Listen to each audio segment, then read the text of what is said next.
Հայկական հավաքույթների ընթացքում տատիկներից ու բարեկամներից հաստատ լսել եք. Աստված քեզ մի լավ բախտ տա, շուտով հարսանիքը տանենք։ Աստված երեխուն տալիս է, օրվա հացն էլ հետն է տալիս։ Բայց կարծես թե վերջին տարիներին տատիկների այս մաղթանքներն այդքան էլ լավ չեն աշխատում։ Հայաստանում ամուսնացողների թիվը նախորդ տարի ավելի քիչ է եղել, քան 2024-ին, բաժանվողներինը ավելի շատ։ Պակասել են ծնունդները, ավելացել մահերը։ Թեմա համար մեկի այս թողարկմանը կփորձենք հասկանալ, ինչ է իրականում թաքնված 3 միլիոն բնակչություն վիճակագրական թվի ետևում, ինչ է փոխվում եւ ինչ ժողովրդագրական խնդիրներ է ուզում լուծել կառավարությունը մինչեւ 2040 թվականը։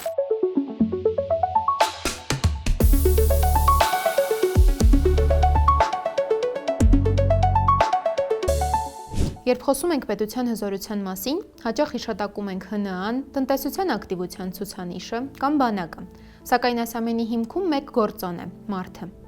Վերջին տարիների իրադարձությունները, պատերազմը, կորոնավիրուսի համավարակը եւ 2023-ին Արցախից մեր հայրենակիցների բռնի տեղահանումը փոխել են Հայաստանի ժողովրդագրությունը։ 2026 թվականի հունվարի 1-ի դրությամբ Հայաստանի մշտական բնակչությունը կազմել է 3 միլիոն 97 հազար մարդ։ Նախորդ տարվա համեմատ այս թիվը 21 հազարով ավել է։ Բայց 2025 թվականի պաշտոնական տվյալներով Հայաստանում արձանագրվել է ընդհանուր ժողովրդագրական ցուցանիշների անկում։ Նախորդ տարի 1551 երեխա պակաս է ծնվել, քան 2024-ին։ Մահերի թիվն ավելացել է 129-ով։ Տնտեսագետ Բագրատ Ասատրյանը նկատում է, որ նորածինների թիվը քիչ է, քանի որ քիչ է նաև ծնողների թիվը։ Ամենացածր ծնելիության ցուցանիշը ունեցել ենք 2001, 2, 3 թվականներին այդ ժամանակահատվածում։ Հիմա նորից մոտենում ենք այդ վիճակին։ Այդ նորից մոտենալը պայմանավորված է ընդհանուր իհարկե վիճակով, ընդհանուր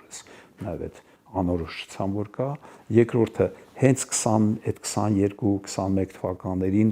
ծնելիության մակարդակի անկումով, որովհետև այդ չծնվածները այսօր պետք է ամուսնանային, այո։ Մասնագիտական դիտարկումներով ծնելիության անկման վրա զգալի ազդեցություն են ունեցել նաև վերջին տարիների ռազմական գործողությունները, որոնք հանգեցրել են երիտասարդ սերնդի կորուստների եւ ամուսնությունների թվի նվազման։ Մենք իրական կորուստներ ենք ունեցել, որոնք երիտասարդներ էին, որոնք այսօր պետք է ամուսնանային, պետք է երեխա ունենային եւ այլ եւ այլ։ Երիտասարդներն ավելի ուշ են ամուսնանում։ Առաջին ամուսնության միջին տարիքը բարձրացել է։ Տղամարդկանց համար այն 30.5 է, կանանց համար 27.1։ Իսկ 7 որդով սեղան նստելն այլևս մոդայիկ չէ։ Այս իրականության ֆոնին պետությունը փոխում է ծնելիության խթանման քաղաքականությունը։ 2014-ին ընդունված որոշմամբ, որով սահմանվում էր երեխայի ծննդյան նպաստի չափը, կառավարությունն ասում էր. ինչքան շատ երեխա ունենաս, այդքան բարձր կլինի նպաստի չափը։ 2026-ի սեպտեմբերի 1-ից երեխայի ծննդյան նպաստը բոլորի համար դառնում է նույնը՝ 500,000 դրամ։ Այսինքն կապ չունի երեխան առաջինն է թե 5-րդը։ Գումարը հաստատուն է, փոխարինելով նախկինում գործող 300,000-ից մինչև 1.5 միլիոն դրամ սանդղակին։ Աշխատանքի եւ սոցիալական հարցերի նախարար Արսեն Թորոսյանն ասում է. կապ չունի թե ընտանիքի որրորդ երեխան է, դրանից խնամքի համար անհրաժեշտ գումարը չի փոխվում։ Հաճախ այս նպաստը դիտվում է ոչ իր հիմնական նպատակով շատ ընտանիքների կողմից եւ մենք ունենում ենք նաեւ դեպքեր եւ իրենք շատ են, եթե կարիք կլինի թվերն էլ կասեմ, երբ որ հատկապես 5-րդ եւ հաջորդ երեխայի դեպքում ընտանիքները երեխա ունենում պարզապես այս գումարի համար եւ հետո շատ մեծ դժվարություններ են ունենում այդ երեխաներին խնամելու, դաստիարակելու եւ ըստ էության մեծացնելու։ Զուգահեռաբար կառավարությունը մշտական նպաստի է վերածել երրորդ եւ հաջորդ երեխայի համար տրվող ամսական 50,000 դրամ աջակցությունը, որը վճարվելու է մինչև երեխայի 6 տարեկան դառնալը։ Անկանխիկ առևտրի դեպքում գործող հետվճարի մեխանիզմով այս գումարը փաստացի կարող է կազմել 60,000 դրամ։ Նախարար Արսեն Թորոսյանը ամփոփելով 2025 թվականի գործունեությունն ասել է, որ սոցիալական պաշտպանության ոլորտին ուղղվել է 905.6 միլիարդ դրամ, որը պետական բյուջեի ծախսերի 26.3%-ն է։ Իսկ ժողովրդագրական ծրագրերին հատկացվել է 80.1 միլիարդ դրամ։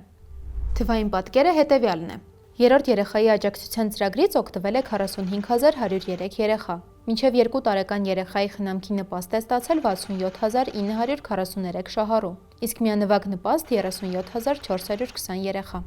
Մինչ կառավարությունը փորձում է խթանել ծնելիությունը, Հայաստանը դանդաղ ծերանում է։ 2001 թվականին 60-ից մարդիկ քիչ էին։ Նրանք կազմում էին բնակչության ընդամենը 14%-ը։ Այսօր արդեն յուրաքանչյուր 5-րդը տարեց է, սա բնակչության գրեթե 20%-ն է։ Համեմատենք երեխաների թվի հետ։ Առաջ 100 երեխայի հաշվով կար 72 տարեց, հիմա այդ թիվը հասել է 95-ի։ Հիմա եկեք հասկանանք, թե ինչ քայլեր է ձեռնարկում պետությունը ժողովրդագրական իրավիճակի բարելավման համար։ Լուծումները տեղ են գտել 2024-2040 թվականների ռազմավարության մեջ։ Ծրագրի ընդհանուր բյուջեն նախատեսված է շուրջ 2.6 տրիլիոն դրամ։ Ֆինանսավորման 55%-ն ուղղվելու է ընտանիքների բարեկեցությանը եւ ծնելիության խթանմանը։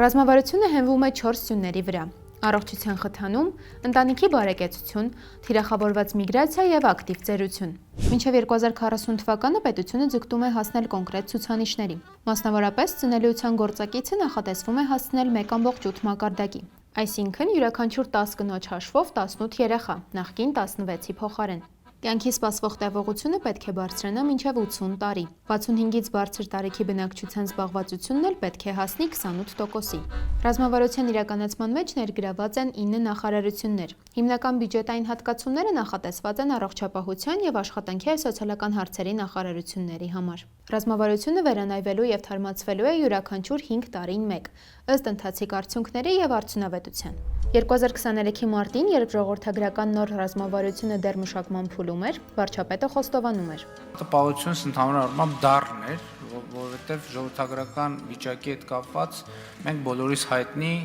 խնդիր ունենք արդեն շատ երկար ժամանակ, բայց նաև լավ նորությունն այն էր, որ հետազոտության արդյունքները ասում էին, որ եթե մենք ճիշտ քաղաքականություն վարենք, մենք կարող ենք ժողովրդագրական